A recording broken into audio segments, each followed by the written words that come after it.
Assalamualaikum warahmatullahi wabarakatuh. Halo semua militan seni perang. Kita akan membahas karir Patih Gajah Mada yang bersumber dari buku Sejarah Kelam Jawa Sunda, Cinta Perang dan Rekonsiliasi, karya Muhammad Muhibbuddin.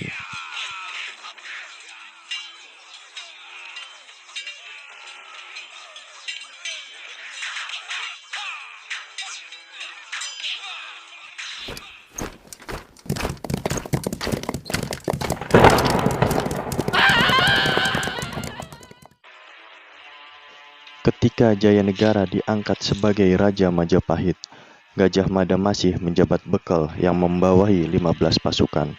Raja Jayanegara justru dihadapkan pada pemberontakan yang sesungguhnya yang terjadi di Istana Majapahit.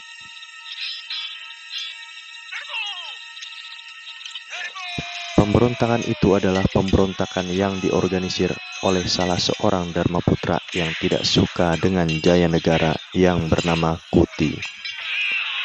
Para raton menyebutkan bahwa pemberontakan Kuti ini terjadi pada 1319, 3 tahun persis pasca perang di Lumajang. Ketika itu, Kuti merupakan salah seorang anggota Dharmaputra yang telah berhasil menerobos dan menduduki Istana Majapahit, tapi gagal menangkap Raja Jayanegara. Saat pemberontakan Kuti meletus, kebetulan yang menjaga istana adalah bekal Gajah Mada dengan 15 pasukan Bayangkara.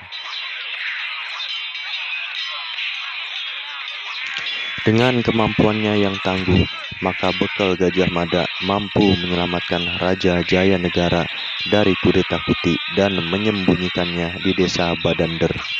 Selama di desa ini, Gajah Mada menyelidiki ke arah mana kira-kira loyalitas para pembesar Majapahit yang tinggal di desa tersebut, kepada Raja Jayanegara sendiri atau kepada Kuti. Setelah diamati secara mendalam, maka Gajah Mada menyimpulkan bahwa mereka ternyata lebih setia kepada Raja Jayanegara. Maka saat itulah Gajah Mada menjalin kerjasama dengan para pembesar Majapahit yang ada di kampung itu untuk menumpas pemberontakan Kuti. Keberhasilan Gajah Mada menjalin kerjasama dengan para pembesar Majapahit kemudian mampu melumpuhkan Kuti beserta para pengikutnya yang hendak melakukan kudeta. Setelah Kuti dan para pasukannya mampu ditumpas, maka Raja Jayanegara pun kembali ke istana.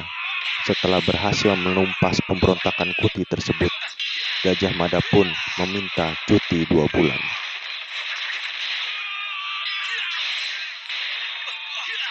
Setelah 2 bulan cuti, Gajah Mada berhenti sebagai bekal Bayangkara. Sebagai bentuk reward atas prestasinya yang menggagalkan kudeta itu, maka Gajah Mada pun diangkat sebagai Patih Kahuripan. Namun hanya 2 tahun saja Gajah Mada menjabat Patih Kahuripan. Saat Patih Daha Aryatilam wafat, beliau kemudian diangkat sebagai Patih Daha. Namun, usaha kudeta dari para Dharmaputra sesungguhnya belum benar-benar tumpas.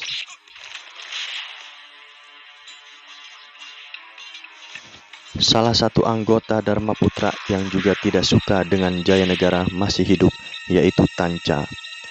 Maka 9 tahun pasca kudeta Kuti, Tanca kemudian melakukan hal yang sama. Pada saat yang sama, diam-diam Gajah Mada juga tidak menyukai Jayanegara. Di saat seperti itu, maka muncul sebuah pemicu.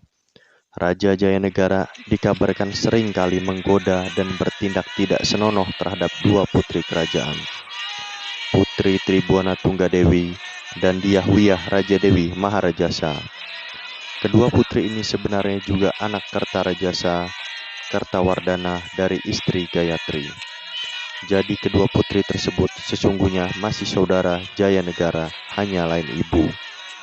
Namun Raja Jayanegara mempunyai niat untuk mengawini keduanya, sehingga ia membuat kebijakan melarang kedua putri tersebut untuk berhubungan dengan pemuda manapun.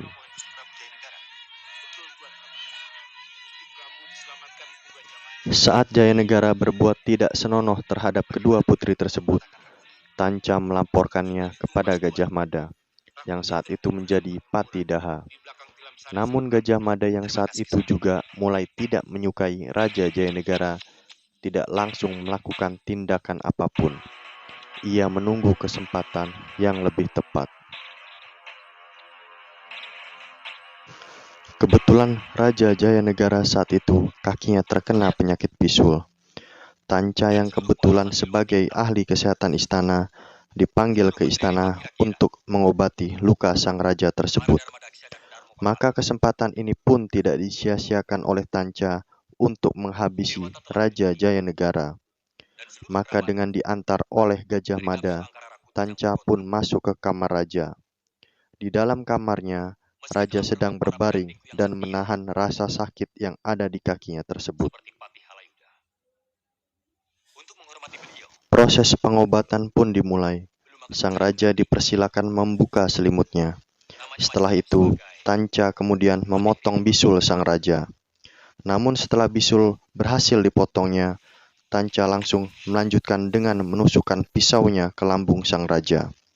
Saat itu juga, Raja Jayanegara langsung tewas di tempat tidurnya. Melihat raja telah dihabisi oleh Tanca, maka Gajah Mada yang saat itu juga ada di samping raja segera bangkit dan menghunuskan kerisnya ke lambung Tanca. Seketika itu juga Tanca ikut tewas. Maka dalam waktu singkat telah terjadi 2 pembunuhan. Terbunuhnya Raja Jayanegara kemudian menjadi media pembebasan bagi Putri Tribuana Tunggadewi dan Diahwayah Raja Dewi Maharajasa dari cengkraman Jayanegara. Setelah bebas dari cengkraman Jayanegara, Tribuana Tunggadewi kemudian menikah dengan Raja Singosari, Kertawardhana, putra Cakradara. Dari pernikahannya dengan Raja Singosari, Kertawardhana, ini beliau dikaruniai 3 anak, 2 putri, Brelasem dan Brepajang, dan 1 putra, yaitu Dia Hayamuruk, yang kelak meneruskan tahta Majapahit di puncak kejayaannya. Sementara Diahwayah Raja Dewi Maharajasa menikah dengan Raja Wengker, Wijayarasa. Setelah itu, Tribuana Tunggadewi kemudian secara resmi menjadi Rani Kahuripan, dan Diahwayah menjadi Rani Daha. Setelah Jayanegara tewas karena dibunuh oleh Tanca, maka Tribuana Tunggadewi kemudian yang menjadi Ratu Majapahit. Dengan mendapatkan nama Abhiseka Tribuana Tunggadewi Jaya Wisnuwardhani. Hal ini berdasarkan pada piagam Brumbung yang dikeluarkan oleh Tribuana pada 1329 Masehi. Kemudian sebagai Patih Amangkubumi atau Perdana Menteri diangkatlah Aryatada. Pada 1328, Aryatada sedang tertimpa sakit. Karena sakitnya itu, ia mengajukan pengunduran diri kepada sang ratu sebagai Perdana Menteri atau Patih Amangkubumi. Aryatada berpandangan bahwa dirinya tidak cocok untuk menjadi Patih Amangkubumi. Orang yang cocok untuk memegang jabatan itu, menurut Aryatada, adalah Gajah Mada. Namun usulan Aryatada itu ditolak sang ratu. Karenanya, Aryatada kemudian mendekati Gajah Mada untuk mau menjadi patih. Tetapi Gajah Mada sendiri menolak dengan halus, dengan alasan dirinya merasa belum pantas menjadi patih. Meski dipandang mempunyai kemampuan unggul sehingga layak menjadi Patih Amangkubumi, namun Gajah Mada belum bisa menerima tawaran itu. Dalam sebuah pernyataan penolakannya terhadap Aryatada, Gajah Mada berkata, "Seganlah saya untuk menjadi patih sekarang. Jika nanti saya telah pulang dari Sadeng, saya baru mau. Maafkanlah segala kesalahan saya. Mudah-mudahan saya bisa." Pernyataan Gajah Mada itu kemudian dijawab oleh Aryatada dengan mengatakan, "Baik anakku, dalam segala kesulitan aku berjanji akan membantumu." Apa yang disebut dengan peristiwa Sadeng tersebut adalah proyek penaklukan sebuah wilayah bernama Sadeng oleh Majapahit. Proyek penaklukan Sadeng konon menjadi rebutan dari para kesatria Majapahit, termasuk Gajah Mada sebagai wahana untuk membangun prestasi untuk menaikkan jabatan. Siapa saja yang mampu menundukkan Sadeng, maka ia bakal mendapat atau prestasi yang tinggi. Sehingga dengan prestasinya itu, ia berhak dinaikkan jabatannya di kerajaan Majapahit. Sebelum Gajah Mada dan bala pasukannya datang ke Sadeng, terdengar kabar bahwa Sadeng sudah terlebih dahulu dikepung oleh tentara Majapahit yang dipimpin oleh Kembar. Mendengar kabar ini, maka para menteri dan Patih Amangkubumi Aryatada langsung murka, sebab Kembar telah berbuat lancang karena mendahului Gajah Mada untuk menaklukkan Sadeng. Karena kelancangan Kembar yang mendahului Gajah Mada itu, maka Patih Amangkubumi langsung mengirimkan beberapa menteri amancanegara dan beberapa pasukan ke Sadeng untuk memberi pelajaran kepada Kembar. Saat para menteri dan anggota prajurit Majapahit ini berada di hadapan Kembar, maka disampaikan amarah dan teguran keras dari Patih Amangkubumi tersebut. Namun setelah mendengar teguran keras Patih Amangkubumi lewat para menteri dan militer kerajaan itu, Kembar bukannya takut, justru semakin ngelunjak dan menantang. Kembar tidak takut pada siapapun. Dalam medan pertempuran, Kembar tidak takut dengan orang manapun, termasuk tuanmu. Begitulah jawaban Kembar kepada para menteri dan anggota militer yang diutus oleh Patih Amangkubumi tersebut.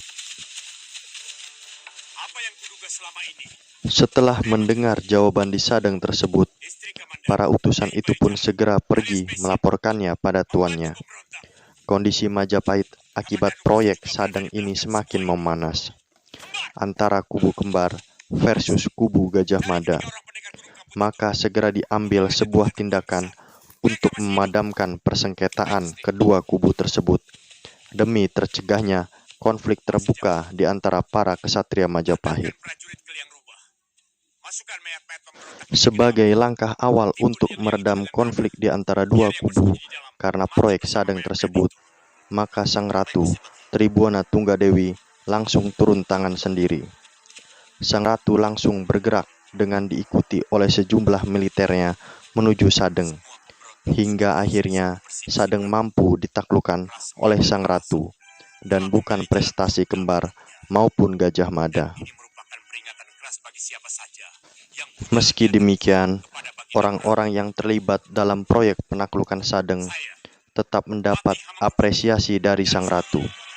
Sepulang dari Sadeng, Gajah Mada kemudian mendapat gelar Angabehi dan posisi Kembar dinaikkan sebagai bekal Araraman. Begitu juga dengan para prajurit Majapahit yang ikut terlibat dalam penaklukan Sadeng tersebut, juga dinaikkan pangkatnya. Selanjutnya, pasca penaklukan Sadeng, tepatnya pada 1334 Masehi, telah terjadi gempa di Pabanyu Pindah, yang termasuk wilayah kekuasaan Majapahit. Terjadinya peristiwa alam itu ditafsirkan oleh banyak orang sebagai tanda akan datangnya perubahan di kerajaan Majapahit. Pada saat rakyat Majapahit tengah digegerkan oleh gempa bumi di Pabanyu Pindah, Gajah Mada diangkat sebagai Patih Amangkubumi atau Perdana Menteri oleh Ratu Tribuana Tunggadewi. Dengan demikian, Gajah Mada resmi diangkat sebagai Perdana Menteri atau Patih Amangkubumi. Majapahit tahun 1334 Masehi, dan 16 tahun kemudian, tepatnya pada 1350 Masehi, Hayam Wuruk ditasbihkan sebagai Raja Majapahit, menggantikan Tribuana Tunggadewi. Sehingga tahun 1334 merupakan masa di mana Gajah Mada dikukuhkan sebagai Perdana Menteri atau Patih Amangkubumi, merupakan titik tolak, the turning point bagi Majapahit untuk menuju puncak kejayaannya. Saat diangkat menjadi Perdana Menteri pada 1334 itulah Gajah Mada mengeluarkan sumpahnya yang terkenal, Sumpah Palapa. Melalui sumpahnya, Gajah Mada inilah Majapahit kemudian seolah mendapatkan darah segar untuk memperluas wilayahnya ke seluruh Nusantara. Sehingga di abad ke-14 ini, setelah lahirnya Sumpah Palapa oleh Gajah Mada, Majapahit muncul menjadi imperium atau kerajaan besar di bagian bumi selatan yang tiada tandingnya. Wilayah Majapahit sebelum tahun 1334 hanya meliputi wilayah Jawa Timur dan Jawa Tengah.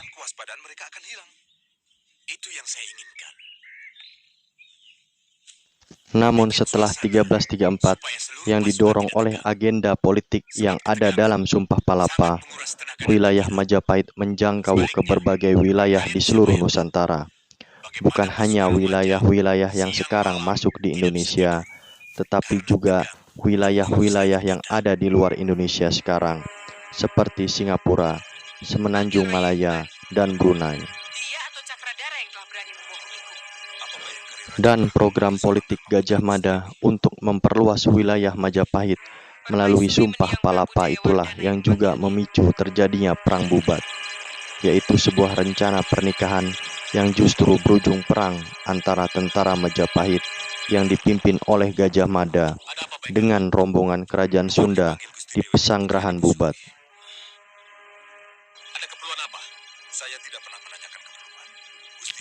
Sekian dari kami, Seni Perang.